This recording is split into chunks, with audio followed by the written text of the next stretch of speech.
my merry band of intrepid O-Satters, one and all, and welcome to this, the 51st episode of the Sockmatician podcast. My name is Nathan Taylor, also known as Sockmatician, also right here on YouTube, but also on Ravelry, Instagram and Twitter. You know the usual drill? It's going well so far, isn't it? You know the usual drill. I say the same thing at the beginning of every episode. Well, how are you? If you are a returning visitor, thank you. Welcome back. If this is the first time you're watching the Sockmatician podcast, well, good luck. That's all I can say. You're going to have to make your own mind up about what that means later on, should you stick with it. Well, today is the 7th of August. It is a Monday afternoon, and tomorrow is the 8th of August, which is my husband's birthday. Then, excuse me, don't let them find me. Then, the next day, Wednesday, being the 9th of August, it's the day that Ben and I and our two friends, Sam and Matt, jet off to San Francisco. I'm so excited about it. I cannot tell you. I am a little bit nervous, I have to say.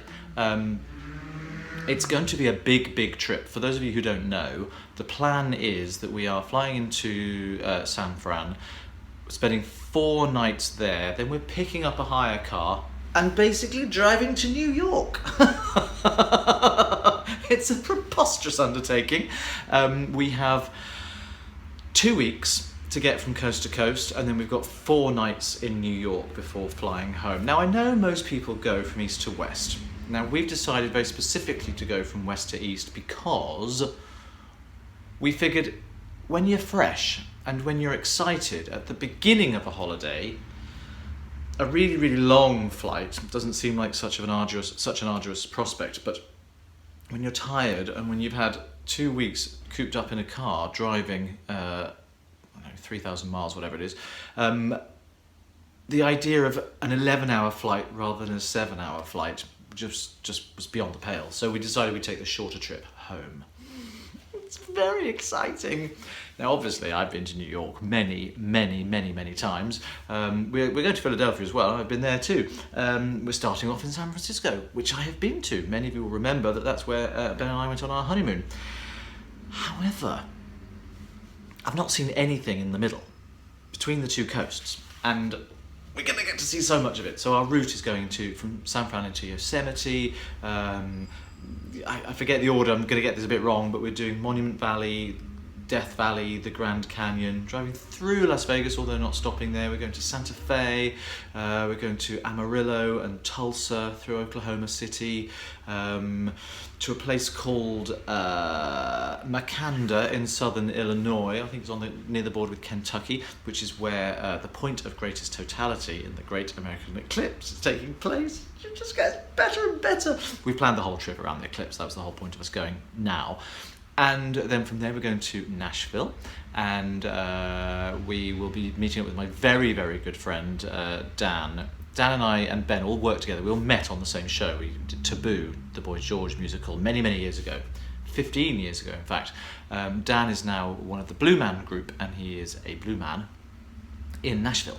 So that's where he lives, and I haven't seen him for ages. So he's going to take us out and show us all the best music haunts, and it's going to be really exciting. And then from Nashville, we swing up through a place called Roanoke in West Virginia to Washington, D.C., where we've got 2 nights there, so we've got a full day, so we can do all the monuments and some museums and stuff. And then we drive to Philly, and that is where we drop off the car. So we're not actually, I feel a bit bad saying we're driving coast to coast. We're not. We're driving as far as Philadelphia. The reason why we're not driving as far as New York is because the car hire company doesn't have a depot in New York. So the closest we could do is drive to Philly, and we'll finish our journey with an 1.5-hour train ride. It's going to be amazing. Then 4 nights in New York, as I say, and I've got so many friends in New York. And I'm going to talk a little bit about that in a moment, because I'm hoping that this time round I can make some new friends in New York, so watch this space for details. So that's the future, but the reason I'm saying that now is because I'm not going to be able to podcast for a few weeks. clearly. I'm going to be on the road, obviously. I will have sporadic access to Wi-Fi. We're not going to be any one place for any length of time. We're just going to be arriving, sleeping and setting off the next morning. So I won't have time for editing anything together. Even if I do take little clips of footage, which I hope to anyway, so that I can share a little montage with you when I get back. I won't have any time to do anything with it while we're away. So this is the last I will see of you this month being August, and my next podcast availability will be probably the first week of September. So that's just letting you know what my schedule is, and I don't want you to worry that I haven't been around for a little while. It's only because I'm having an amazing time on holiday. Can you tell I'm a little bit pumped about this? It's going to be amazing. So, without further ado, let's crack on, shall we? Let's begin, as we usually do. For those of you who are new, this is how we usually do it. I begin with a roundup. The roundup is everything I have been doing over the last week or so since I last spoke to you on here. Now, it's been a bit of a busy time. Last weekend, many of you will know this because I saw many of you there. Many of you will know that it was Fibre East. Now, I went to Fibre East on Sunday. Now, I've never been before, and you know, I didn't really know what to expect. I knew it was mostly an outdoor thing. I know that sometimes it's been plagued by the weather. It's the first time I've been to an event quite like it. It's all marquees on a school field, essentially. There are some places which are indoors. There's like a hall and there are a couple of little halls that they use with other vendors in, but the majority of it is outside. And they've also have like live sheep shearing demonstrations. And there was a chap who was demonstrating, which I managed to get to see, which was great, really interesting. He was shearing with clippers, with the blade rather than with a bzzz machine. And he was extolling the virtues of why it's such a good idea. And I have to say, the logic of what he says really makes a lot of sense. He was so adept at handling the sheep, and the sheep was not bothered at all by it. It's horrifying when you think how sharp those blades must be and how close they're getting to the sheep. But he was going into lots of detail, things like, sorry, my exposure's a bit high, isn't it? Is that a bit better? There you go. Too much. There we go, that's it. He was saying how it was, unlike with clippers, where you want to sort of spread the skin out to make it as flat as possible, with the blades, clip, clip, clip, you want to scrunch the skin up so that each clip of the blade gets more of the fibre. So it's easier, you can do it more quickly. So of course the bunching it up means you're distorting the sheep, but not stretching it. I mean, it just makes it easier to cut into the sheep. I was terrified that the poor beast was going to end up like a bleeding mess, but he was very, very good at it. He was also saying that because there's no noise apart from snip snip, there's not that droning, incessant, loud buzzing that you get from the shearing machines, that it's a lot less stressful for the animal and a lot less disconcerting. And I mean, believe me, that animal did not seem to be under any kinds of stress at all. Just like docile, he was lying there, his head between his legs while he was gripping on with his knees, doing what he needed to do. He said it's also very much more sociable environment to work in because people who are doing it together can all hear each other to talk. And then at the end of it, he sort of stood up. He'd finished. He did it in about 10 minutes, I guess, but he stood up and got off the sheep. And the sheep just kind of lay there. It had almost gone to sleep. It was so completely unfazed by the whole experience. You'd expect that it would like trying to run away and scarper off, but no, it was. And then it very slowly sort of got onto its knees and then just stood there like, oh, that was fun. It was fascinating. It really was. At the yarn show, I met a lot of people there that I knew, which is lovely. I'm a bit of a regular at yarn shows now, so I am seeing a lot of, I'm getting to know quite a lot of the vendors, which is really, really nice. Who did I see? Obviously, I saw the lovely John Dunballum of Easy Knits. I saw from a distance, I saw Carthen, but I didn't from Carthen Rack, who is the dyer behind Triskelion Yarns. I'm using some of his stuff at the moment. I didn't get a chance to see him, unfortunately. I sort of got a bit bogged down with chatting to other people, and I saw him and didn't really get a chance to say hello. So, Carthen, if you do watch, I don't know whether you do or not, but I didn't snub you. I meant to come and see you, but I ran out of time. Who else did I see? I saw, well, Tanya, who is the knitting Swede, and she goes from strength to strength with her yarns. She makes some very, very beautiful things. You may or may not know. I know Tanya originally from my knitting group at Loop, and we saw each other there, as we tend to bump into each other all over the place now. Gosh, I mean, it's too numerous to mention, really, and I met some really nice new people as well, and got chatting. There was one moment where the wind sort of whipped through through the tent, and there's a stall that was quite near to the door, and this had a rotary display rack that you can clip things on, and it just wind took it and smacked it to the floor. I went running over to help, and we had a nice little chat with the lady who was the dyer there, and there was some other things as well, just some lovely things. As you know, I'm a big fan of neons and bright coloured stuff. It seems to be very much in vogue at the moment, which is great for me because it means there's plenty for me to see. I couldn't wait. But one of the main reasons I was there, apart from having a lovely yarny time, of course, and meeting lovely people, was because Larissa of Travel Knitter was exhibiting there, and we had organised between us that Larissa is... I'm not explaining this very well. Larissa and I have been in collaboration with kits for my Il Burato scarf. I don't have the scarf with me because she's got it, but it looks like this. It's currently on sale. It's proving very, very popular. And the kits are selling like wildfire, which is amazing. So the yarn I used for this original sample was Larissa's yarn originally. We had no plans at the time to go into any kind of collaboration at all. I had just bought those yarns because I wanted, they were in the shop. I knew Larissa anyway, but I happened to be in the shop where she sells some of her stuff. And I thought, yeah, these colours are so beautiful, mine. And then and she was really delighted that I was using her stuff, and she loved the designs that was coming together. And we just got chatting about it. We thought, why don't we do something with this? Your yarn, my designs, put it together, sell kits, and see if anyone's interested. So we got our heads together. I spoke about this last time, of course, but we put together these 4 colourways from Larissa's beautiful, beautiful yarns that we thought would work really, really well with that design, and obviously including the original 4 that I'd used as well. And we put them online, and they kept selling out. Larissa sold enormous amounts of them.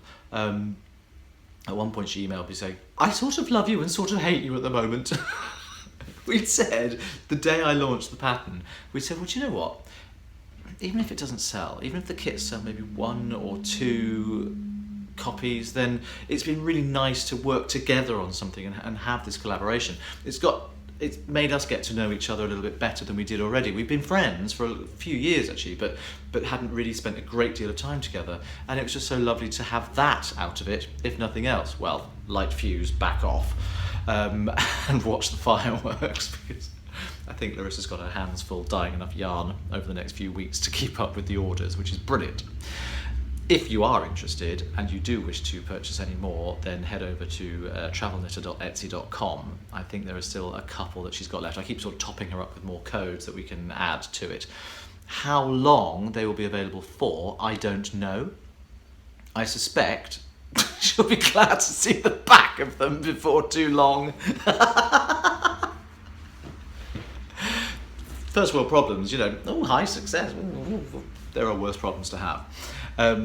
So that was lovely, and we'd arranged, this felt so stupid, but we'd arranged that I'd be on the stall specifically with her at 2 o'clock. So if anybody was there and was interested in seeing the two of us together and asking questions about either the design process or how we chose the colours, all that kind of stuff, then we would be there together to help people. And a few people came along, which was really nice.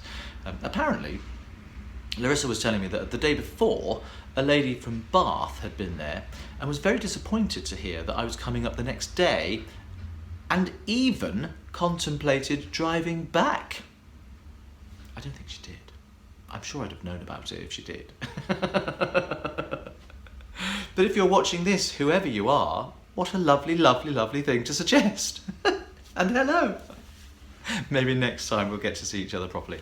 So it was just really, really nice. And it's been brilliant working with Larissa, and I hope to come up with some more collaborations with people in the future. As you know, I'm always talking about indie dyers and their beautiful yarn. I talk about John of Easy Knits quite a lot, and obviously recently Larissa's stuff, and every time, and Carthen of Triskellian Yarns, anyone whose work I really, really value, I'm very, very happy to talk about it, because I just think if my mad ramblings can encourage a few people to go, oh, do you know what, that's really nice, I'm going to head to that shop and I'm going to buy some. Maybe it just happens once, then that makes me feel good, because dyeing yarn is not easy. I've never had a go, I don't know much about it, but I know it's hard work. There's a lot of intense processing to it, and it takes a long time. It's a very labour intensive process. So I am always in awe of the people that do it, and I believe that anybody who is putting themselves out on a limb in order to try and do something essentially for themselves, they're in a business, but that benefits all of us, then they deserve all the help they can get, and I'm very happy to do that. So I'd love to go to some further collaborations on either some kits or some other stuff. I've got some plans afoot. John and I have been talking. That's all I'm going to say. My nose moved quite a ridiculous amount when I did that. Anyway, so that was Fibre East, and I had a thoroughly lovely time. I just bumped into loads of people, sat chatting with loads of people over dinner. Oh, it's just gorgeous. Yarny folk are nice people, aren't we? Then, Saturday this week, Vocally Bespoke, my vocal harmony group, we had a gig on Saturday in Norfolk. It was a rather fun one. I really enjoyed it. It was a wedding, and 8 of us had been booked to flash mob the ceremony. I say flash mob, I kind of mean just gate crash. One of the grooms had booked us as a surprise for the other groom. The second groom had no idea we were coming.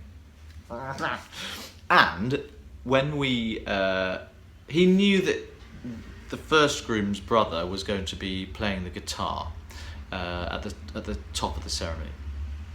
The plan was that his brother would start singing a song, and then we would crash in and join him with harmony and a choral arrangement of, get this, the theme to the Golden Girls. Thank you for being a friend. Oh, it was just brilliant, just brilliant.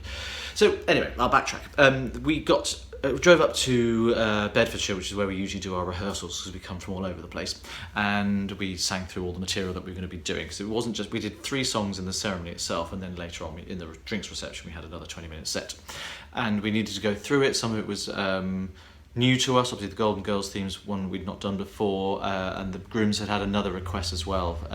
This Will Be. Couldn't sing it to you, I only know the bass line. Do, do, do, do, do, do, do, do. I mean, bass lines are not very much more exciting than that, and most of them sound a little bit like that, so that could be any song you like. So we obviously had to go through that, but we also wanted to brush up on our existing repertoire as well and make sure that we were in fine fettle. So we met there, and then we headed over in convoy over to Norfolk. It was a couple of hours between the 2 venues, and when we arrived it was raining. Now we'd had a plan for the grooms originally had wanted it to be outside, but then they'd moved everything inside because of the bad weather, which was a real shame. But lovely place called Gunthorpe Hall, beautiful old country house, lovely, really nice, beautiful gardens.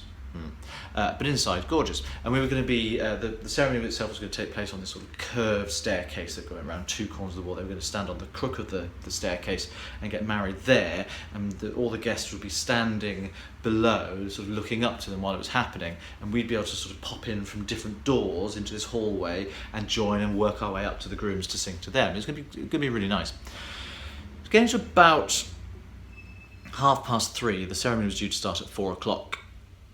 And it started to brighten up. So we were told, right, okay, at 20 to 4, we're going to make a call whether or not we're going to risk going outside. It's like, oh, we just sort of planned everything. We sort of set everything up around being inside. Also, outdoor gigs for singers, not great, I have to say. There's no acoustic. There's nothing to sort of bring the sound back to the audience or to you as the singer.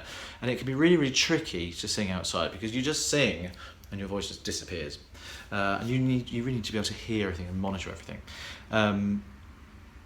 As well as the fact, it means sound equipment and microphones and stuff outside, extension cables, wet ground. It's a recipe for disaster. So the call was made. It was going to be happening outside. Fine, we thought. So we had to quickly rejig everything. We hadn't had a chance to go into the gardens. We didn't know exactly where it was taking place or how easy it was going to be for us to hide. It turned out we just had to sort of walk in convoy and do it. Where we were waiting, it was a little wing of the house, like a self-contained cottage, and there was a dog in the kitchen, all gated off with a little baby gate, so we couldn't get to him and he couldn't get to us. The dog was apparently deaf, seemed unaware of the fact that we were there, fast asleep, didn't wake up. But a succession of people kept coming in to check throughout the afternoon that the dog was okay. We were hiding because we, of course, were a secret surprise. The best laid plans of secrecy scuppered by a deaf dog. So, as far as I know, only Matthew, groom number 1, only he knew that we were going to be there. So then suddenly this person knew, and then this person knew. And we didn't tell them what we were doing, but it was like, we're here as a secret, don't say you've seen us. Whether they do or they don't is down to them, you can never trust it. Then a third person came in and sort of stopped and was surprised to see the place full of people. Said, oh, I'm just checking on the dog. Yeah, okay, yeah. And as he walked away, we went, I think that's the other groom. Awkward. He just had this groom look about him and was dressed very smartly. But it was more than the sort of thing you would wear to a wedding. He was definitely the groom. Turns out it was.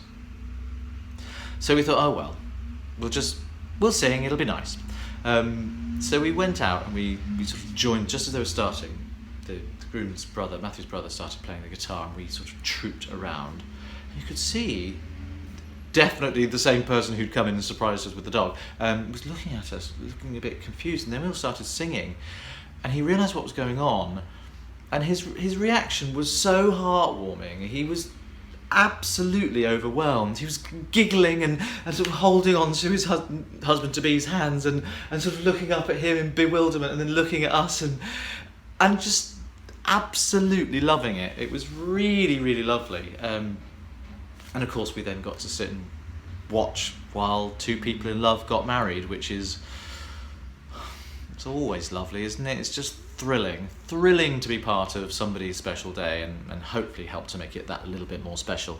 We sang another song and then the grooms went off and we sang another song, they had to sign the registers, and then we all went somewhere else and then we had to set up for the drinks reception. The weather started to pack up at this point.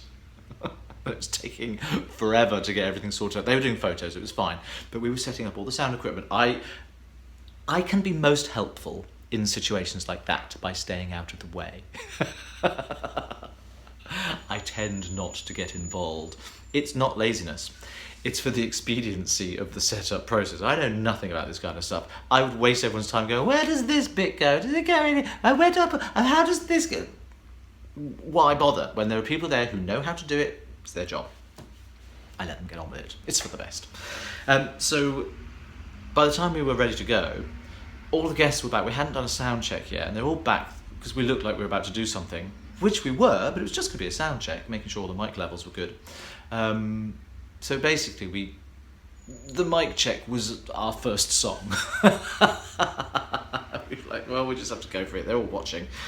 And then the weather got worse and worse, and it actually did start to rain properly, and a few people sort of bolted for cover.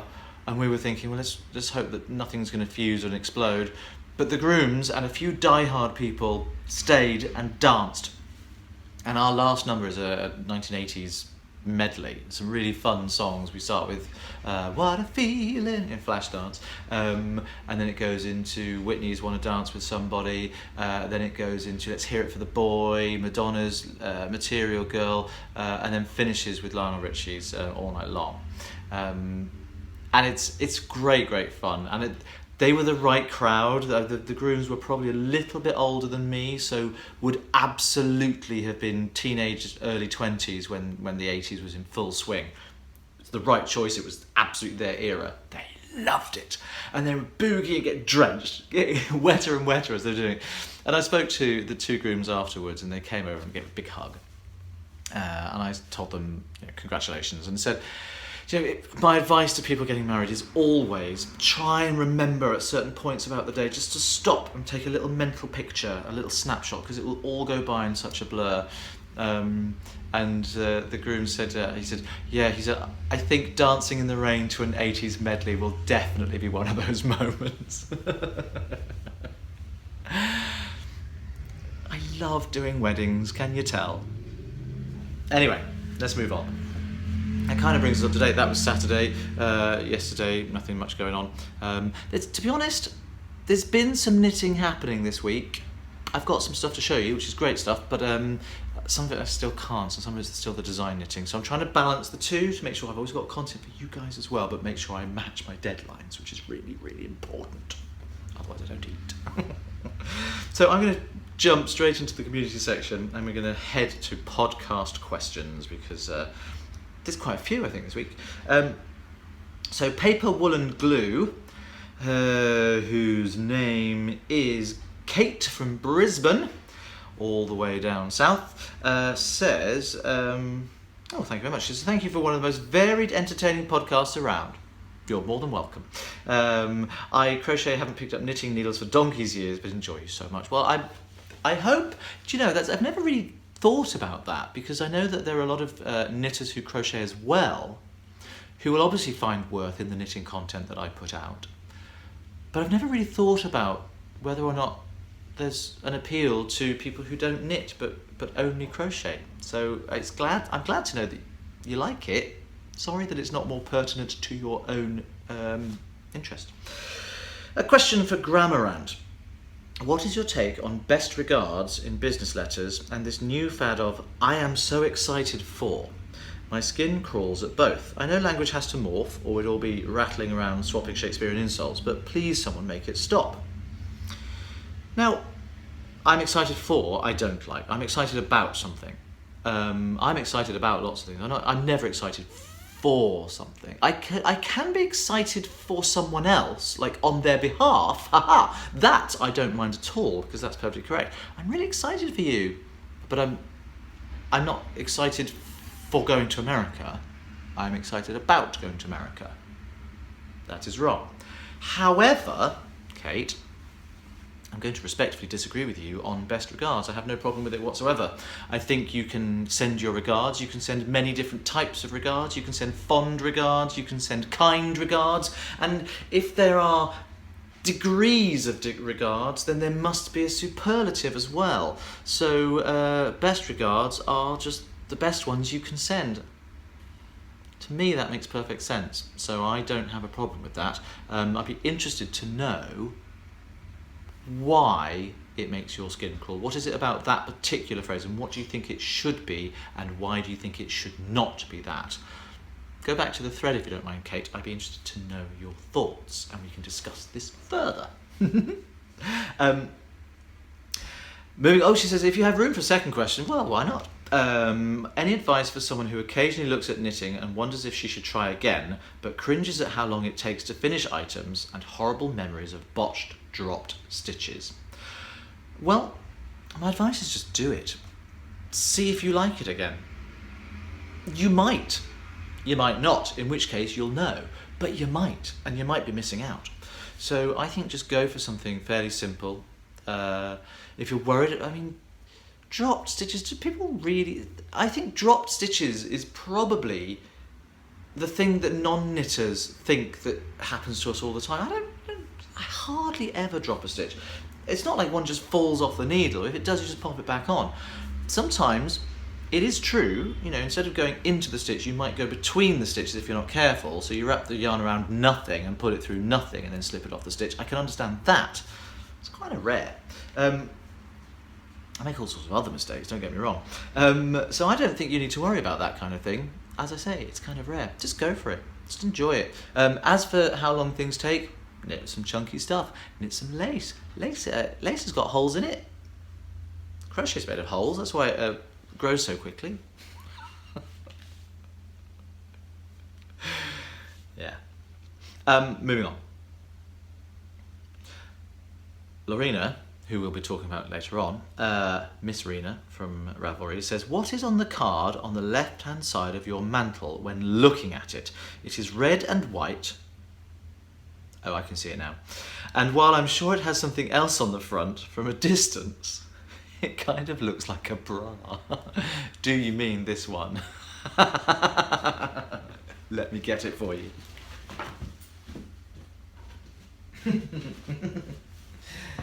This card is from someone you know. This is from Abby, my one-time guest, and she is going to be coming back soon. We tried to get her on last week, but we couldn't coincide. So hopefully when I get back from America, we'll have Abby sat here and you can talk to her again. It's my birthday card from Abby, and it says, Happy Beardy! I can sort of see how it might have looked like a bra. I suspect, Lorena, that says much more about the way your mind works than about anything else. Oh dear. Happy Beardy, eh? Well, happy Brady. Penny Lou 01. Hello, Penny Lou, who is Penny from the United Kingdom. Hi, almost a neighbour, could be anywhere. Says, where have you gone? She says, hi Nathan, I've been watching your podcasts for a while now and thoroughly enjoy them. I recently saw your episode 3 of the Strandalong Diaries and was wondering if there's going to be a part 4 showing the finishing of the mittens. Well, I can answer that straight away. No, nada, never. I can't imagine going back to those mittens. They're sitting in a box over there. I got so little enjoyment out of making them, and so much stress and irritation and frustration out of it that I thought, you know what, life's too short, this is supposed to be fun. This ain't fun. So I'm afraid that series got canned. Dragon Rose. Hello, Dragon Rose. You're Val. You're from Madison in Wisconsin. There's going to be a very short answer to this, just brace yourself. Do you like Jane Austen? Also, was there any double knitting in that era? No, and I don't know. I've never read any Jane Austen, to my shame, and not one for historical literature, I'm afraid. And basically, since I started knitting 6-7 years ago, I haven't read a book since. Not quite true, but it was like very, very few. I don't know if there was any double knitting in that era. I don't think it's been around particularly long. It's hard to know. I know it's difficult to trace, but I don't know what the facts are, I'm afraid. Lucy Goose. Hello, Lucy. Hi. I hope you're still doing your knitting, your double knitting. Nathan, I've just watched you talking about 2 at a time yarn management and suddenly thought you're a double knitter. I think I'm right in saying that clever thing where people knit 2 socks at once, one inside each other, and then ta-da, pull them apart in a flourish at the end, that must basically be unconnected double knitting, right? Yes, right. You just have to be careful at cast on and possibly go down in needle size to compensate for gauge. Do it, you know you want to. Well, Lucy, I sort of don't. I sort of don't see the point. Because in order to make it, it's going to be a lot more work with a lot of yarn moving backwards and forwards between one side of the fabric and the other to keep them unconnected. And do you remember in the class, Lucy, we were talking about how double knitting, the gauge is often affected and it can be looser because of the width of the other stitches in between the needles? Why do you want that with a sock? It's a neat thing to do, but I'm not sure the payoff, beg your pardon, I'm not sure the payoff is really worth the effort. One day I may attempt it, I've thought about it in the past, and then quickly sort of discarded the idea, I'm afraid. Also, I think things would grow so slowly. The bed socks I knitted for my dad, which you all saw last time, they were 2 at a time, obviously side by side, not one inside the other. And I enjoyed that because I enjoyed the fact that because it was very thick yarn, it was Aran weight yarn, and I wish it's yarn.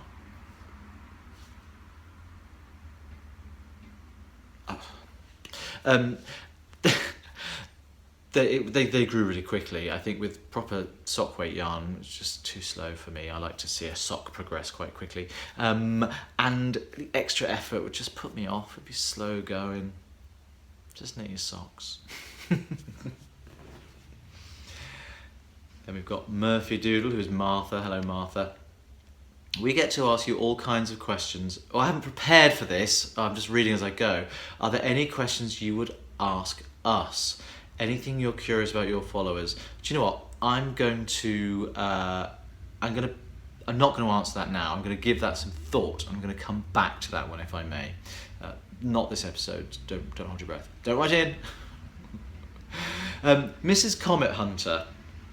Hello, Mrs. Comet Hunter. What a fabulous name that is. Your name is Alyssa, and you're also from London, but in Canada. Alyssa says, I'm relatively new to your podcast and just adore it, you and all your wonderful knitting. You and I can be good friends. Your patterns really speak to me. Well, that's good. I'm glad they do. I'll admit one of the reasons I started watching is because Sockmatician is a wonderful mashup of two of my loves, knitting and mathematics. You're ahead of me already. You have probably been asked this thousands of times, but can you tell me about the matician part of your handle? Do you have formal math, no S at the end in North America, education, have a deep love for it somewhere else, or both? Yeah, it is matician, as in mathematician, and only because my brain kind of works that way. I was pretty good at maths, but I never took it to a great level. I have a sort of instinctive feel for problem solving and puzzle solving and logic and stuff like that. And the black and white aspect of maths really appeals to me. No grey areas really. So it's just nice to know, well, it's either right or wrong. It's this. You put that together with that and it comes to that. I like all of that. And I like doing fiddly, tricksy things with it. And I take a lot of my inspirations for patterns and from designing from the maths world. I have answered this before, so sorry if I'm repeating myself, but for people who don't know, that's exactly why. And when I started knitting, I was knitting exclusively socks. I didn't knit anything else for a little while, so it was socks and maths. That's what I was doing. Thank you for your question. Poppy Bumbleroot, another great name. Poppy Bumbleroot, who I'm going to assume is called Poppy, but let's have a look. Maybe, maybe not. It doesn't say. But you're from Germany. Hello. You say... Oh, I keep losing the page, hang on.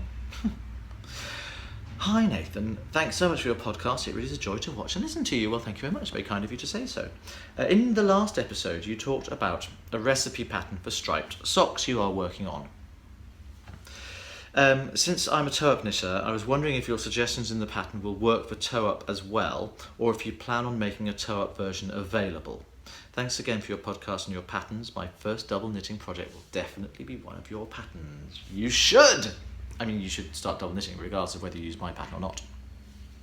So these are the socks in question. The pattern is going to be called the best self... It's not going to be called that at all. It's going to be called something much more coherent than that. It's going to be called the best self-striping socks in the world, because I believe that is what I'm holding. Now, a lot of the tips and the tricks in it are very, very specifically aimed at cuff down. Some of them will work in either direction, but there's going to be much more benefit to you if you're working from that pattern, if you're working cuff down. Things like the amendments that I've made to how I kitchenograph the toes. Obviously, you're not going to do that in a toe-up sock. There are little things that I do, like picking stitches up in a heel flap and holes in gussets and things like that. Again, you don't do that in a toe-up sock. So, and how I do my decreases for a heel, you're doing increases in a heel. So again, it's not going to be particularly relevant. There will be some tips and tricks in there I think that you'll find useful, but it is essentially very specifically a cuff down sock recipe. That's not to say that there wouldn't be room for a toe-up version. I just think I can actually think of more helpful things that work cuff down than I can going toe-up. So I probably won't be adapting it for a toe-up version because there'd be less in it, so it would be less useful.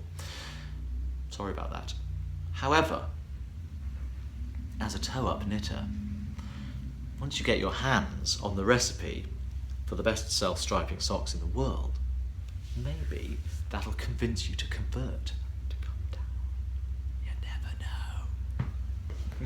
know. I can hope. Nemo the Fairy is up next. Nemo the Fairy, who is Marion, also from Germany, from I don't know where that is. Germany. Marion, you say,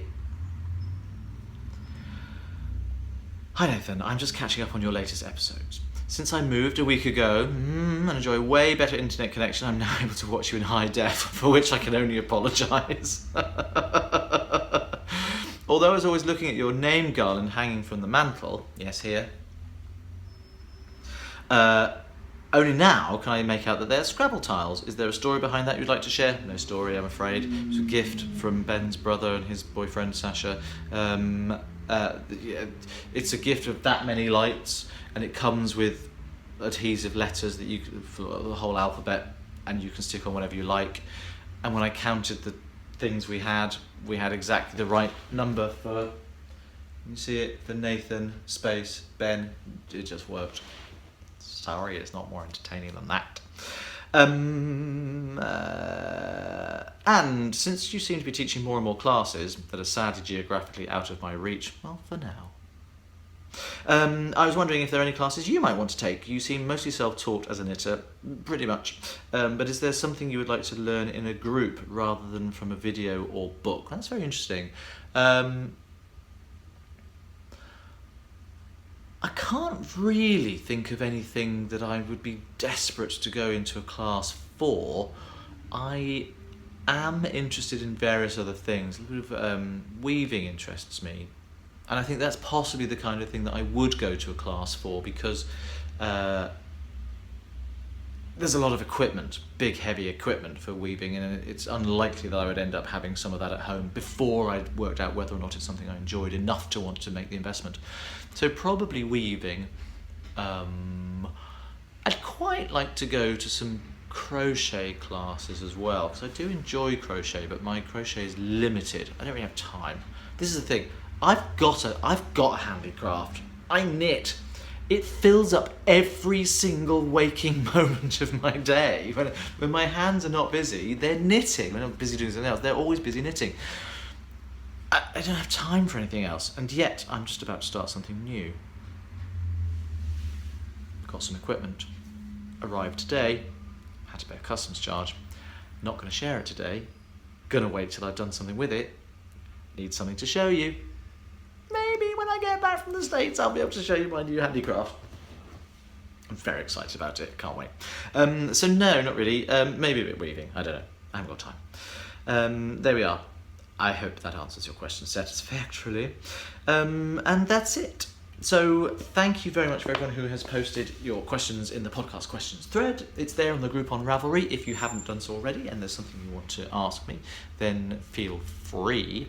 While we're on community, I guess it's a good idea to talk about a couple of other things got going on. I want to talk about some classes that I'm doing coming up. Because there are a few spaces left, and it'd be useful to make sure that as many people as possible are aware of them. So let me find, where am I going to be? There is a new thread on my group called Where's Sockmatician? Oops, I've just pushed the wrong button. There we go.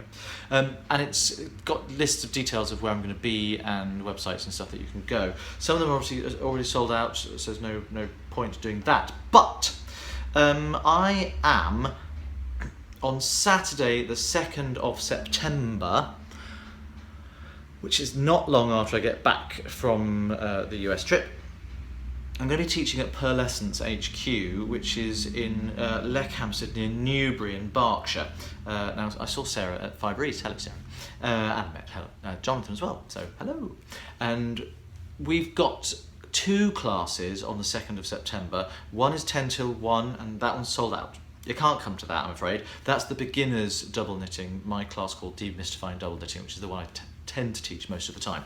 So that's already sold out, but we added an extra place by popular demand, and that's also beginners class, which is good. And if you can make 2 till 5 on the same day, that's Saturday the 2nd of September, 2 o'clock till 5 o'clock at Per Lessons. Now you can just get all the details and go into perlessons.co.uk, and the easiest thing is to head that way and check it out, because Sarah's got more detail there, and you can book a place right from that website.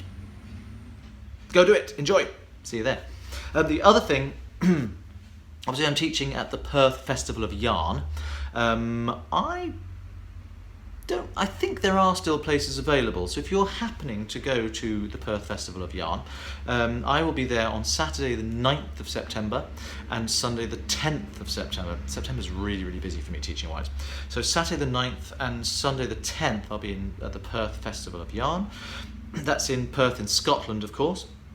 The Saturday class is 2 till 5. Again, it's demystifying double knitting. So if you've been inspired by me to start double knitting, or it's something you've always wanted to do but never got around to doing, then come along, because I will teach you everything you need to know in just 3 hours. It's that simple.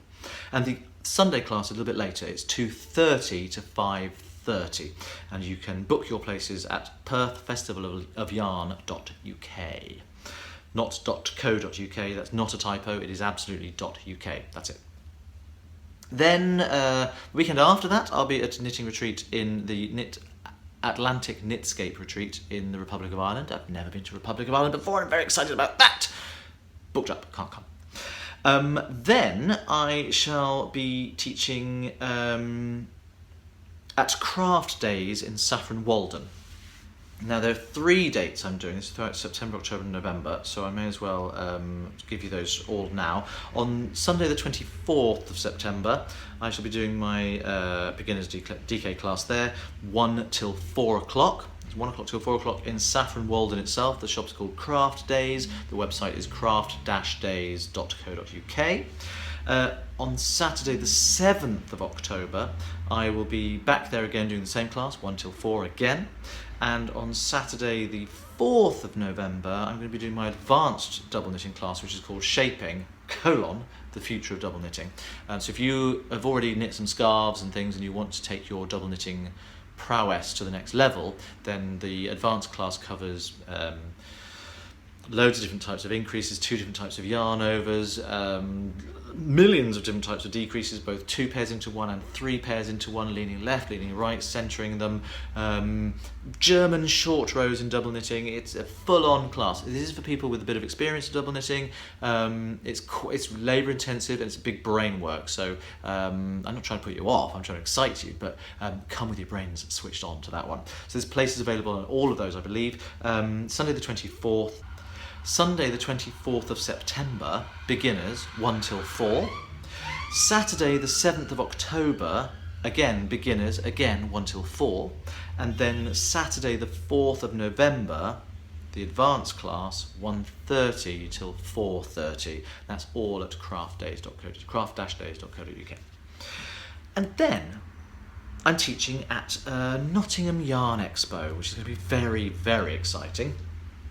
And that's on Saturday the 11th of November, so the week after Craft Days. And that's going to be the Nottingham Conference Centre, and I'm doing 2 classes that day. I'm doing 1 of each. So the beginners class is in the morning, 9 till 12. This has only just gone on sale. So Demystifying Double Knitting, 9 till 12, Nottingham Conference Centre. And then I'm doing Shaping the Future of Double Knitting, 1 till 4. So there's 2 classes available there. I mean, if you're an absolute genius and you think, right, well, by the time I've done the first class, I'll be ready to do the second class. By all means, I suspect your brain will be melting by that point, dribbling out of your ears. But that's definitely the plan. So Nottingham Yarn Expo, the website there is nottinghamyarnexpo.com. So that's where you can find me coming up. There's a few other things that I can't talk about yet because they've not been announced, but that's a little slant of where's Sockmatician? Where's Sockmatician? Well, there he is. Dear, what's wrong with me? Anyway, still on community. I've got so much to get through today. I'm so sorry. I have finally managed to get through marking and awarding prizes to lucky winners. In June, now we're in August, in June's Twisted Sock-Along, which includes the Twisted Soul MKAL. I'm very excited about this. So excited, in fact, I've left the piece of paper next door, so bear with me while I go and get it. I'm back again. So, I was overwhelmed by the response to the Twisted Soul MKAL. Now, I know a lot of people still haven't finished their socks. It's a complicated sock, I don't mind. It could take for as long as you want. Just persevere, it'll be worth it, it really, really will. Those people who have finished their socks, I could not be more delighted with everything that you've done. You brought my pattern to life in a spectacular way. The colour choices that people have chosen, so varied and so diverse. It's lovely to see them going beyond what I could have imagined in my own head when I made mine and when I put the pattern together. So for me, it's been a brilliant, brilliant success, and I'm so thrilled. The level of engagement in that thread while it was happening, people were helping each other out and encouraging people and giving them support when they were sort of starting to go, this is hard. I know it was a complicated pattern. I deliberately threw the works at it. I mean, I really wanted to go for it in such a big way, so forgive me, but I think it was worth it. So anyway, I love them. So this is not like a first prize, second prize. This is just, you get a prize, and I'll tell you what the prizes are. I've got them all here. I haven't got them all here, because one of them, Lorena, is still in the States, and depending on where that person comes from, is going to get the yarn. Now, I do know, so Lorena, I do know that you're going to be posting it because the winner of that yarn is in the States, so there's no point sending it to me first, if that's okay. So, person number one, winner number one. Let me get me thread up on here, because then I can show you the pictures. I should have planned this a little bit better. Maybe I'll edit this bit out. Maybe I won't bother. You know what I'm like. Oh, I am the worst podcaster. I'm so badly behaved, so lazy. I nearly swore then. So lazy, and so out of any control of my own language. Right. Okay. So the first one, I've got two winners here from the non-Twisted Soul aspect of basically, for anyone who doesn't know or remember, the Twisted Sock-Along was for any socks that had Bavarian twisted stitches in them as predominantly part of the pattern. So I had that going on, but I also, as part of it, I released my Mystery Knit Along, which was the Twisted Soul MKAL pattern that I'd put together. So first of all, it's from the Twisted Sock-Along version of its own, and there are two winners here. Now, the first one is going to be Jardine. It's made me laugh a lot. Jardine is Janet, and you live in Maine. I'm so pleased to be able to announce you as the winner, because this is your pair of socks. You see them clearly, but for anyone who hasn't, this is your pair of socks. They're entirely different. They're both beautiful. I let myself do two patterns I've wanted to do for a while, says Janet, and to me, that makes a pair. Plus no second sock syndrome. Well done. Well done. So yeah, they're lovely. They both, from looking at the project page, these are patterns that Janet has put together herself. She's got to either let them evolve and develop, not devolve, that's the opposite, as she went along, or she quickly planned them out and went for it. But they're really, really great. There's some great ideas going on there. and I like them enormously. And I like the, well, I basically like the chutzpah of entering single socks and proving that it works by winning. Now, your prize, I don't think you can be able to get this in the States, so this might be good for you. This is Crochet Now and Knit Now magazine. And they cover, there's loads and loads of patterns and stuff in there, and lots of little tips and things. And on the Crochet Now, you've got a hairpin crochet loom. I don't even know what that's for. Maybe you'll show us the results of it. Well done. Thank you for taking part. The other pair of socks that is going to be a prize winner from the non-twisted sole, any other twisted socks, is Mama94, who is Sylvia from Finland. Hello Sylvia, and congratulations. Now Sylvia knitted one of the pairs of socks, a pair of socks in one of the patterns that I showed initially when I was saying this is what I mean by twisted socks. Twisted stitches, and they're beautiful. This is the Coffee Cantata pattern. Let me spin that because it's a landscape picture. Coffee Cantata pattern by Kawa Coffee, and it's so lovely. They're so intricate and so gorgeous. And what I really like about this particular photograph is it just cuts off the toe of this one here.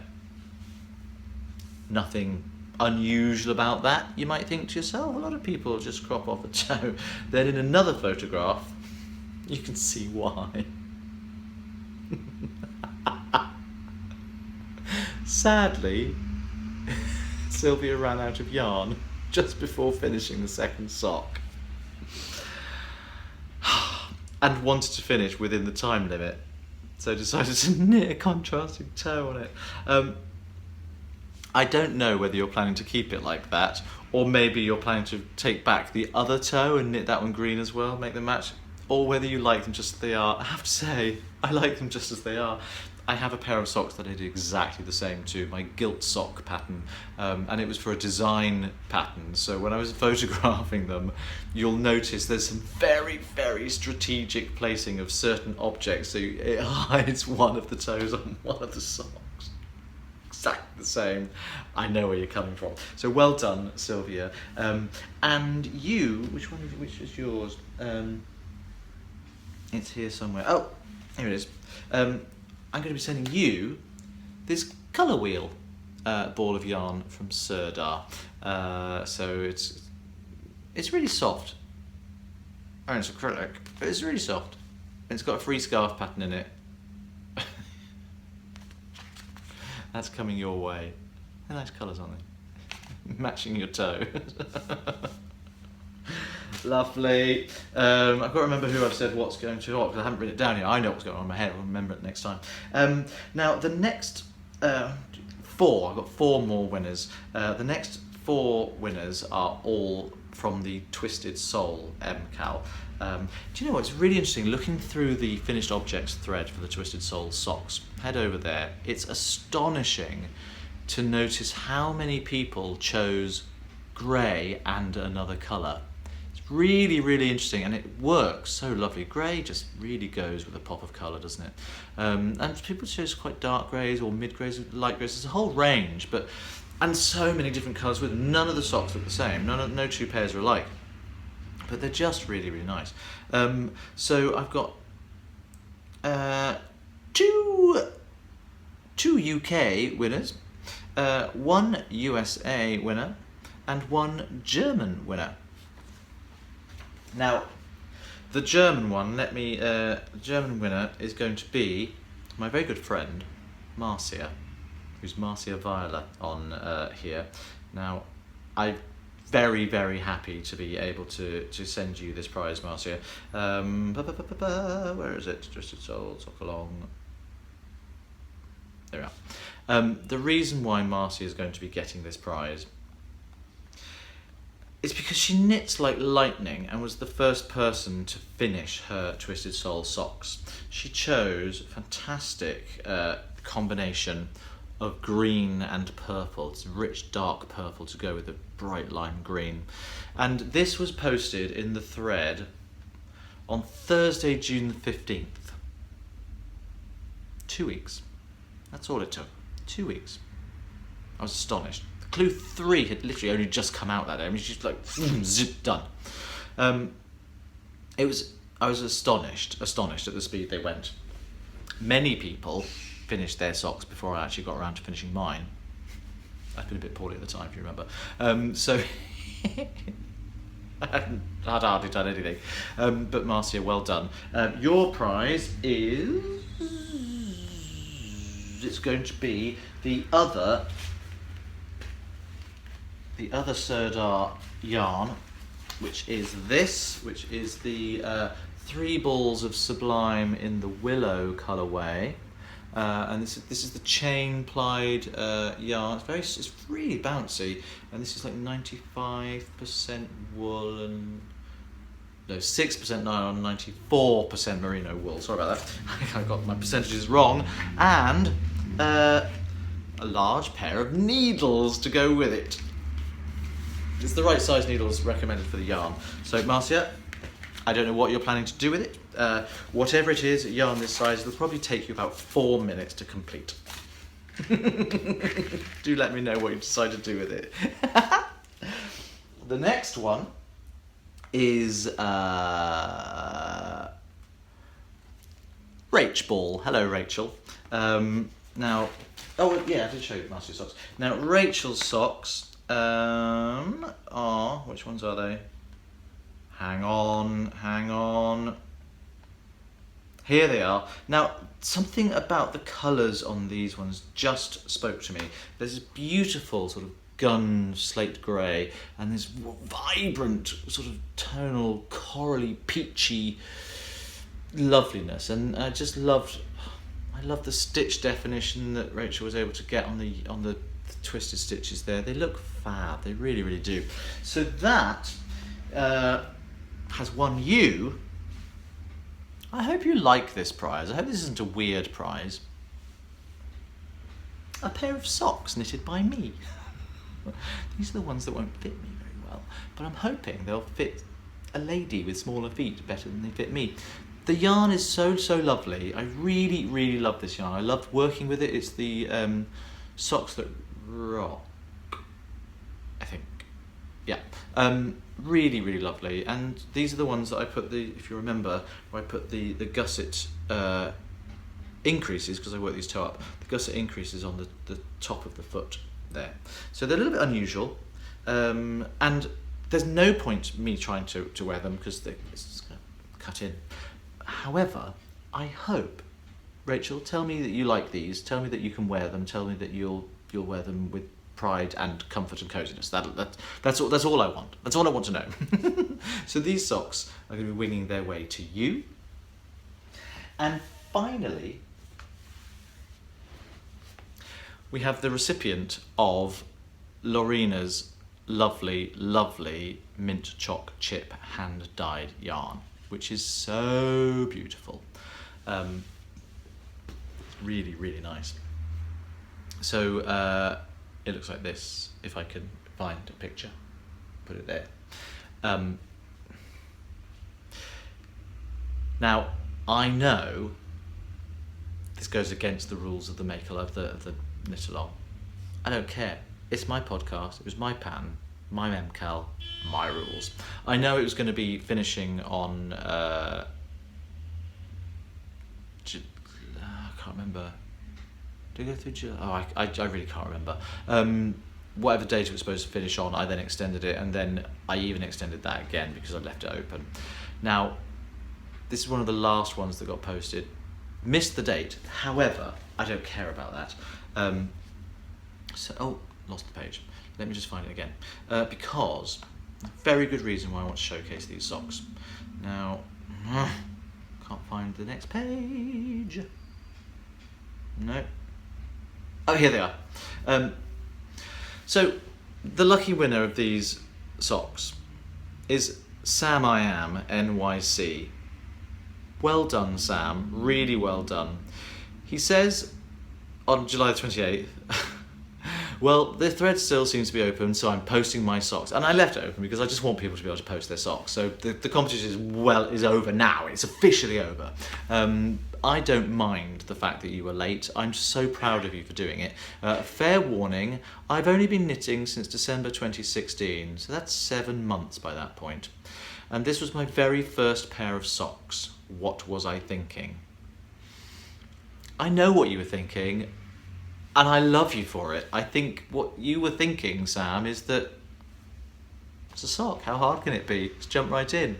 And you did it, and you finished it, and you proved that you're right. How hard can it be? It's a sock. It's one stitch at a time. #OSAT. I have plenty of mistakes, but they're done. Well, aside from weaving in my ends. Thanks for a huge challenge and giving me the confidence to now feel I can make any sock. Bring it on. And that, surely, is the moral of a sock like the Twisted Soul socks. Yeah, it's really, really complicated. Yes, the construction's crazy. Yes, it goes all over the place and does all different kinds of things. Yes, there's cables of 6 different types on the wrong side as well as the right side. Yeah, I know all that. But it is only one stitch at a time. And Sam, who has not been knitting for very long at all, he's not the only one either. Special mention as well to Arminty. Actually, I'll come back to you in a minute, Arminty. Sam was able to knit that simply from following words on a page and doing the right thing with his needles, and now has the confidence to think, socks, I can do socks. That's brilliant. And that is, for me, the best and most rewarding outcome of this MKAL that I could possibly have. And that, Sam, is why you, although a little bit late, are the lucky recipient of Lorena's beautiful yarn. So, I'm so pleased. I'm so pleased for all of you. I really, really am. Arminty. Now, I know this is your first pair of socks as well, and I think yours are... Arminty's socks were fabulously well photographed. Let me find, here they are. She was an amazing river location shot. So Arminty, what I'm going to do is I'm going to add an extra prize to the pot for you, because it's also your first pair of socks, and I think you deserve special accommodation too. And you can help yourself to any one of my patterns. I will send you a code. A special one-off code, and you can use it on any pattern you like from my shop. So yeah, it has to be from one of my patterns. No, I don't have access to codes that will grant you someone else's pattern, but I do with mine. So that's going to be for you as well. So congratulations to all of you. Please do send me your address details and put them in a personal message to me on Ravelry, and I will get those into the post to you when I get back from America. So don't hold your breath. It's going to be a month, 6 weeks before you get those kind of things, I'm afraid. That's how it is. Well done. Whew, I mean, that was a mammoth, wasn't it? Right, I need to get on with some actual knitting content. So let's talk about some stash enhancement, shall we? This is going to be great. I've got quite a lot. I went to Fibre East. First things first, a package arrived and it said happy birthday. I don't know if the boys in the sofa will like this. I'm still... Hang on a second, hang on. Sorry, I've got to sort something out. What are you doing? You know the camera's this way, right? Oh, I see, okay. Yeah. Well, I'm not really surprised, but I don't think anyone was too upset. The boys are mortified by their behaviour last time. Absolutely mortified. They just couldn't face you all today. I think we'll let them wallow in their embarrassment for a little while longer, don't you?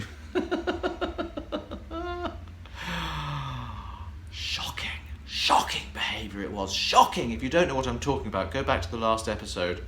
If you have a firm constitution, really. Anyway, back to this. I wonder if the boys on the sofa will like this. It's always handy to have something cute with a big trunk around though, right? So this is from Anna in Sweden. Now, Anna in Sweden, fabulous postcard by the way, sent me 2 things. One was inside the other. I'm going to show you the little one first. This is dead cute. He's an elephant. What's more, he's a neon rainbow elephant. What's not to love? Very cute pattern by Susan B. Anderson, I believe. He's the, pattern by Susan B. Anderson. I don't know what it's called, but I'm sure you'll recognise it. It looks like those ears are little crochet roundels, while the rest of it is knitted. He's dead cute. He's got a lovely trunk. He's really squishy. Thank you. He's lovely. I really, really appreciate him. He's cheery and he brightens my day. And you can sit right there for now. The other thing he came in, this beautiful project bag. Neon strap blowing out the camera. This fabric is fab. It's like a animal fur, it looks like a chinchilla actually, and black at the bottom. Inside this lovely sort of tealy turquoise colour. It's a really nice sock project bag. It's really sort of firmly interfaced. It feels quite quilted. Very, very nice bag indeed. So Anna, that's so kind of you to send that just as a little, I want to give you a something gift. Really nice, thank you very much. I very much appreciate that. Lovely. Now, moving on to what I bought. Fibre East. So there's various things. I was in talks with some lovely people about maybe going to collaboration with patterns. I was given some shade cards or some lovely yarns. I'm not going to talk about that now. That's between me and them. However, I did buy some things and I got given a lovely gift as well. Now, one of the first things I bought, many of you will know, the divine and adorable Maggie from the Textile Garden. Now, Maggie is a stalwart of a lot of shows, and she doesn't sell yarn. She sells buttons and pins and shawl pins and Portuguese knitting pins. I have one of hers, and all manner of nicky-nacky stuff that's really, really useful for knitters. And she also sells big buttons. So I bought a big button. It's really big.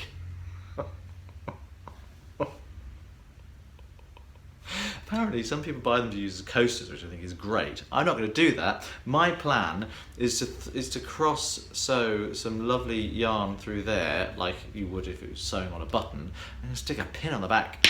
And I'm going to have it as a brooch. I'm actually going to wear this massive button badge. I haven't done it yet, but I really, really like it. It's gorgeous. So that was that. Quickly spin. Hello, Maggie. I don't know if you watch or not, but if you do, you're adorable.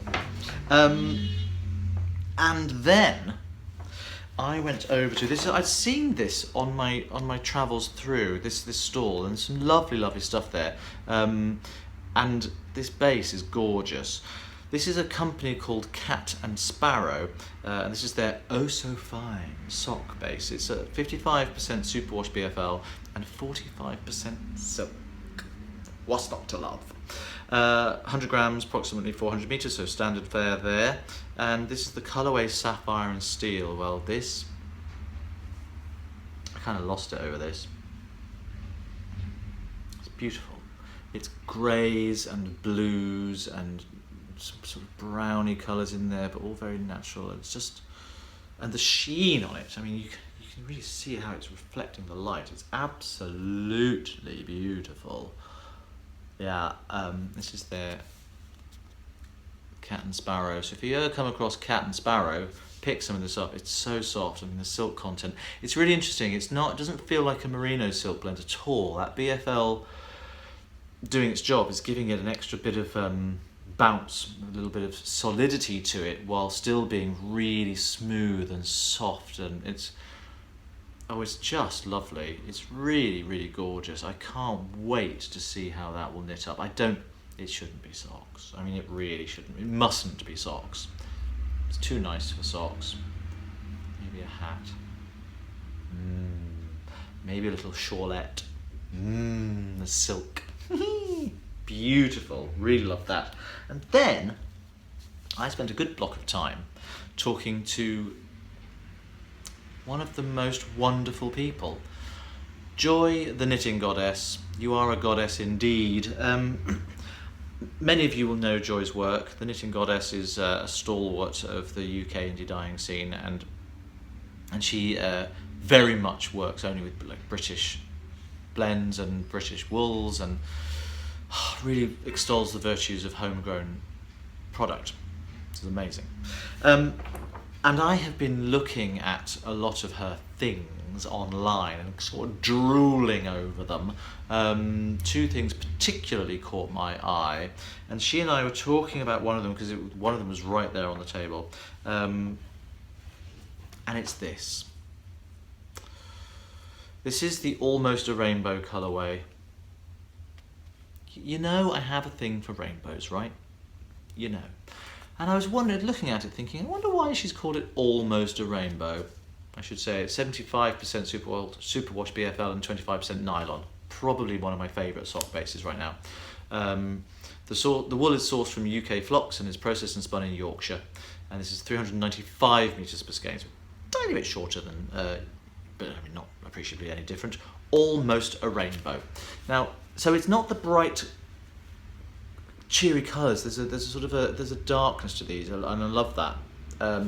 A bit like the yarn I bought from Jenny at Owl About Yarn at Yarningham, which I also love. But this is, it's not the same. This is, and I asked her why. I said, so I think I know the answer. Why Almost a Rainbow? She said, well, there's only 6 colours. I went, perfect. It's a pride flag. 6 colour rainbows, of course, being very near and dear to my heart. So we got talking about all of that, and she gave me a little bit insight of how it was dyed, which I'm not going to share, it's her trade secrets, but it was fascinating to hear. And she said, at a show recently, a lady came up to her stall, because Joy has a lot of rainbows stuff, lots of multicoloured stuff. It was right up my street, I love it. And this woman came up to her and said, I don't like rainbows. And Joy said, oh, really? She said, the rainbow's been misappropriated by certain groups of people. Wow. Wow. I mean, how about missing the point? Those certain groups of people have endured a lot of, and by that I mean us gays, have endured a lot of persecution and ostracisation and separatism over the years, and the rainbow flag is specifically a rainbow because it's about inclusion, it's about unity, it's about coming together, it's about support networks, it's about diversity, it's about all the most wonderful things that human beings can bring to life, because a rainbow is a beautiful thing, and has many, many facets to it. So I think Joy was flabbergasted when the woman said it, and I was like, well, there you go, you see, we've still got a long way to go. But that aside is my Almost a Rainbow yarn. And I was saying, I've been drooling over this on your website. And I genuinely wasn't angling for this, but at that point she picked it up. She went, there you go. I went, how much is that? She went, no, it's a gift. I nearly burst into tears. Thank you, Joy. So beautiful. I love it so much. Not content with that, and I was going to do this anyway. I was going to buy it, but thank you. I then went and bought something else from Joy. I had seen these sets of minis, these colour wheel minis, on her website and thought, oh, they are divine, which is the right word because she is the knitting goddess. And so I said, have you got any of them left? And she went, yeah, they're over there. I was like, right, this was coming home with me, here's my card.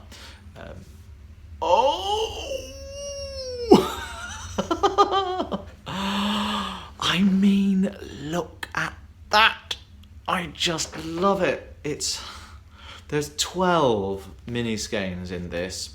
And this is it's a hand-dyed colour wheel, 4-ply Brit sock, which is 40% BFL, 20% Wensleydale, 20% alpaca for that little bit of extra drape, and 20% nylon to give it the strength. What an amazing, amazing blend that is. It's 120 grams here, so it's 480 meters in total. How beautiful is that? The richness, the depth of those colors. And if you look at them close up, they're really tonal, really sort of heathered tones, particularly if you see this purple here, and this green as well. So many different shades running through, and they all blend together so beautifully. I'd be interested to know actually how many people are buying these with a project in mind, and how many people are going, I just have to have them. But mainly if people are going to use them as in one project and they want to have that rainbow aspect, or whether they think, I love minis, I get loads of different colours and I can dip into them whenever I need. Oh, here's a pink, I've got a pink. Beautiful. I mean, words fail me. Words fail me. I love rainbows, and it feels so much of it, and beautifully presented, I have to say. That is how you want to present that, isn't it? Just see the colour wheel spinning. Joy, you're a genius. Thank you very, very much. Right, this is proving to be quite a long episode, so I'm going to crack straight on into whips. No FOs for you today. Whips, I have done a little bit of work on my double knitted scarf in my Triskelion yarns, 2 colours of purple and grey. I haven't seen this for a while. That's what the colours look like. Rich ultraviolet almost, and there's this lovely pewter grey colour. And it is a scarf which I'm calling Bell Size. I haven't done very much. I have done more. It's about doubled in width since you last saw it. It's not the tidiest piece of knitting I've ever done, but I'm really enjoying doing it. It's a really fun process to work on. Now this is a pattern that comes from a tiled floor, and I'm going to just carry on working on it. It's just going to be a bog standard DK scarf, so I'll release it when it's done. You can get hold of it if you like, but this is kind of just for me. It's really lovely yarn. It feels really nice and bouncy. Not a great deal of work gone into it, but a little bit. I have also, I have to say, put in a little bit more work on my Nahani River. I done 2 more extra rounds. Took me a while to get round to it, but I'm not going to bother showing to you. It doesn't look like it's grown, so you'll see that when there's something more substantial to actually see. Now the other I don't have my other whip with me, so I'm going to go and get that right now. Hang on. In my beautiful vintage project bag, which was a gift from Jeanette via Estelle from Midwinter Yarns. In here, this is a sock that basically I was, hear that? Ben sneezing. Somewhere along the lines, I was leaving the house and I had nothing on the needles that I could take that was mindless knitting. I think I'd just finished these. Yeah, I think I must have just finished those. And I wanted to have something to occupy my hands with on a journey. So I didn't have any time to set up my Swift and my ball winder, so I grabbed the nearest balled up piece of yarn that I could find in my stash, which happened to be this madness. I don't know if I like it. I kind of do. I think I've grown to like it while I've been doing it. Let me see if I can find the ball band and I'll tell you what it is. So this is what it looks like. It's just a old commercial sock yarn, bog standard sock yarn. It's by Elise. I think it's Elise Superwash. I think it's a Turkish yarn. It may be familiar to people. And it's, what is it? 75% wool, superwash wool, and 25% polyamide, and it looks like that. And it's, you know, I think it's the kind of sock yarn that would survive a nuclear holocaust. This and cockroaches, but I'm doing okay. Oh, there we are. There's this is what I want to say earlier. I didn't manage to put up Cat and Sparrow UK from this beautiful yarn that I had here, Cat and Sparrow. They did give me a card, and it was Rachel that I was talking to. Gorgeous, gorgeous stuff. She's the dyer, and their website is catandsparrow.co.uk. I'd forgotten about that. I'd forgotten I had their card. Thank you, Rachel. I knew there's a reason I kept hold of that. So I've actually finished a sock already, and I'm part way through the second one. Let me show you the second one, because let's show you how far I've gone. I'm doing toe-up sock. I am working from my own Sockmatician's toe-ups recipe, which is available for £2 on my Ravelry store. And it is the perfect recipe for any size yarn, sock, needle and gauge. And it will give you a perfect fitting sock with some basic maths if you don't know that already. Now you do. And it's a Judy Becker's Magic cast on, increases, knit for the foot, gusset, and you work your way up. So that's how it knits up. It's so bizarre, this yarn. It's kind of random stripes. Let me show you. Here's the finished one. Ta-da! And it's really kind of nice. I mean, it's the sort of wool that probably costs about £2, but there's a lot of it. I did toe-ups because I knew there's going to be quite a lot of yarn in this. I wanted a nice long-legged sock. I do like a nice long leg on a sock. And here you can see this, the striping pattern doing its thing. Kind of random. I don't know what this one's all about. I suspect I would probably quite like the sock a little bit better if it didn't have this in it. Do you know what I mean? If it was just sort of the browns, greens and purples and orange, I think it would be really nice. I don't hate it. That's damning with fake praise, isn't it?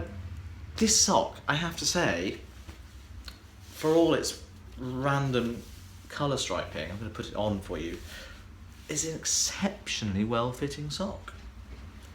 And you know what? I was really, once again, very proud of my Sockmatician's toe-ups recipe when I wore it. It's got a good length to it, comes sort of midway up the calf.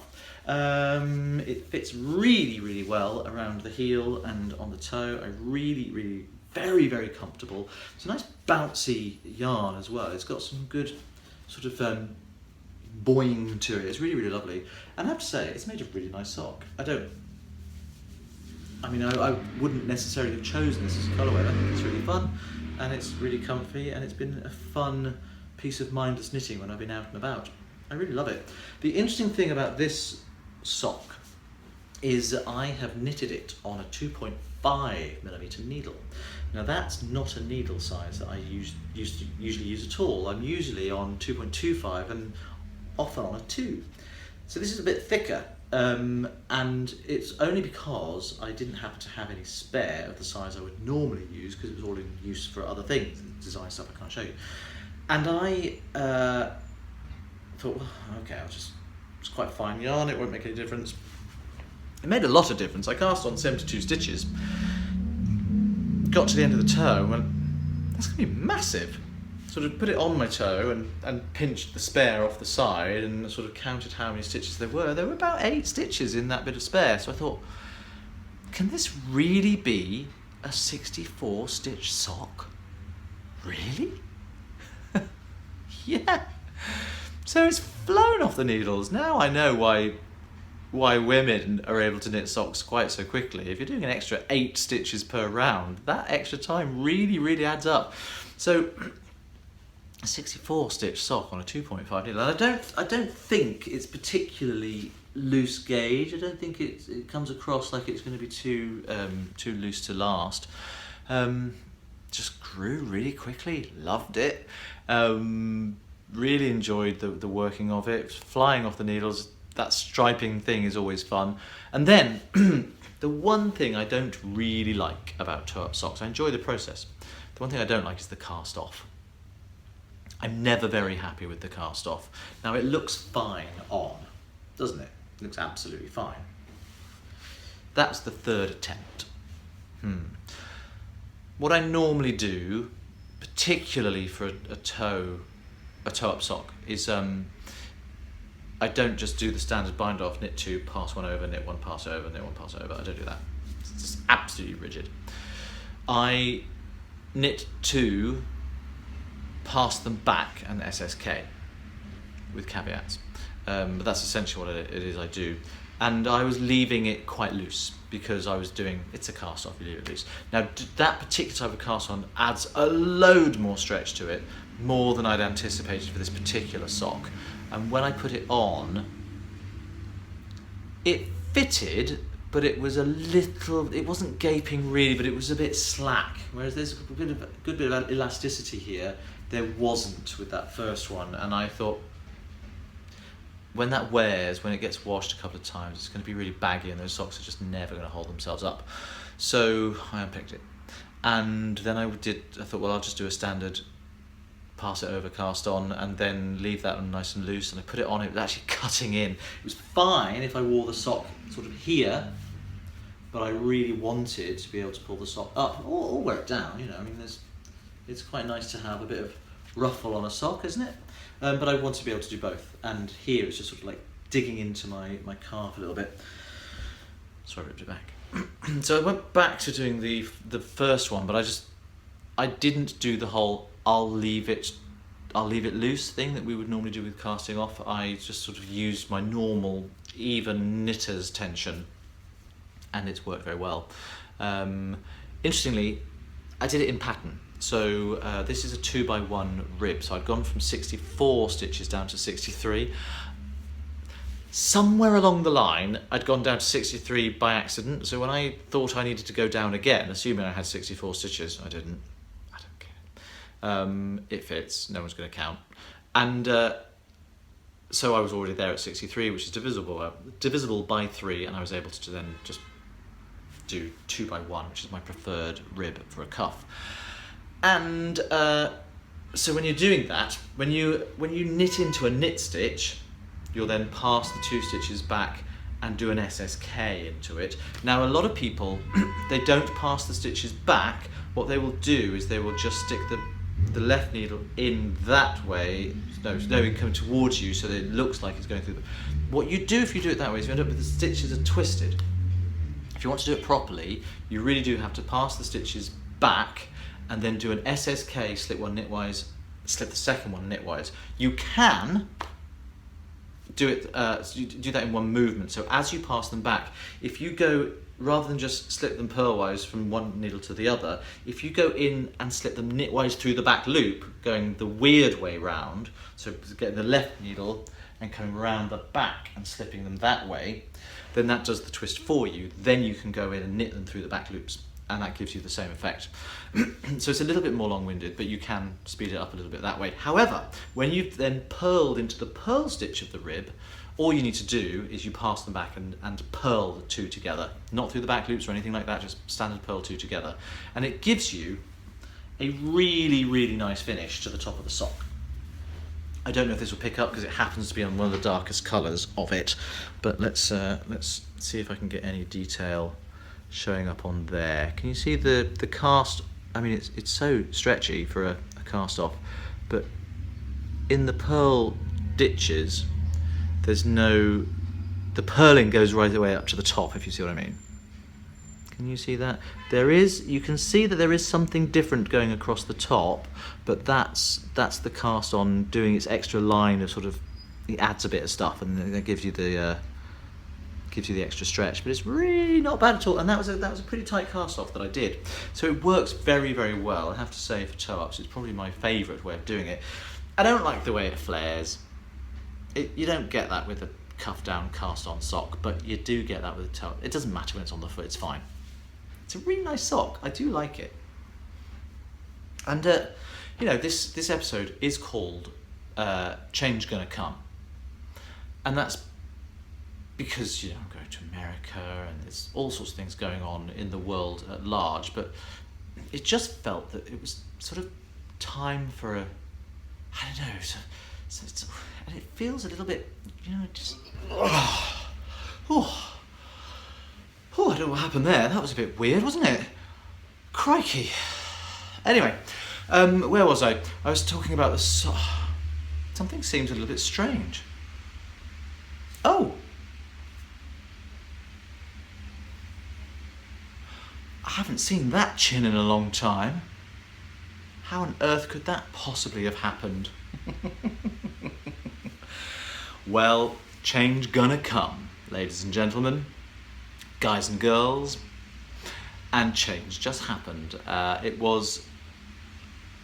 thought the beard had run its course. I thoroughly enjoyed being a bearded man. I thought it was rather sexy. It was long, I loved that. I've done it, and now it's time to have another change, really. And so this is what I look like again. It's very weird. It feels very, very strange. The whole process looked a bit like this. So this is it. This is the end of the beard. Obviously I want to save a little bit of it, so let's see how this works.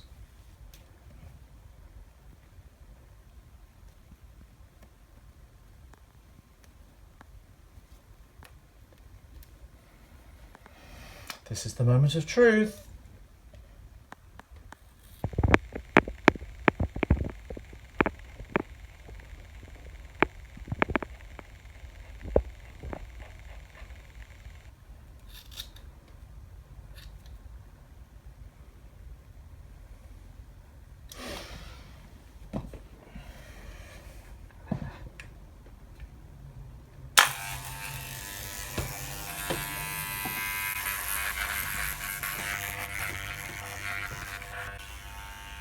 I think I should keep it like that, don't you?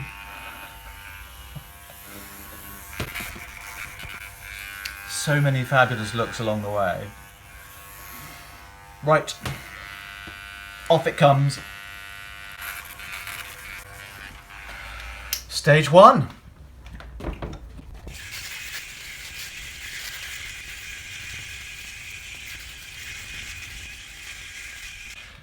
And there we are. I have a face again.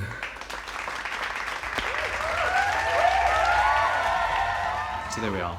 Anyway, time for me to sign off. So without further ado, I wish you a very, very pleasant rest of the month. Enjoy your time not needing to catch up on a Sockmatician podcast, and I will see you again in September when I have come back from my epic trip across the States. Ooh, one last thing before I go. While I am in New York, I've organised a little meet and greet, if you like, with anybody who's in the city and wants to join me at Nitty City. Nitty City, which is on the Upper West Side, which is a fabulous yarn shop in New York. That's going to be on Sunday the 27th of August, and I'm going to be there from 2 till 4 p.m. I've emailed Pearl at Nitty City, and she said this is going to be fine. So if anything changes, I'll let you know via Instagram, so watch out for Instagram for updates. But that's where I'm going to be. Come along, bring your knitting, come and say hi. It'd be really, really lovely to meet some New York knitters or knitters from the New York environs, in advance, of course, of going to Rhinebeck in October, where I hope to see many more of you there. But if I've already met you, because we've just done this meet and greet, it'd be lovely to say hello to some old friends later on in the year. So join me at Nitty City, 2 till 4. Drop in, bring your knitting, let's have a chat. I look forward to seeing you.